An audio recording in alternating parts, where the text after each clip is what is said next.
you've got a smoke detector that resembles this one and has good battery, but it's still beeping, then here's a procedure you can do to reset the smoke detector.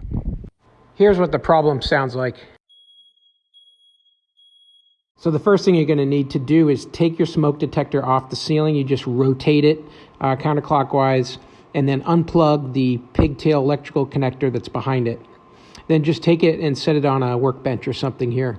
And you're going to want to press on this silence button, and you're going to want to hold that button down for 15 seconds. Now this seems like an excruciatingly long time, and it'll start beeping at you and reacting to that, but press and hold the button and don't let up for at least 15 seconds, and that'll do a full reset on the unit. 15 seconds is complete, let go of the button, and you should hear 4 quick tones like this.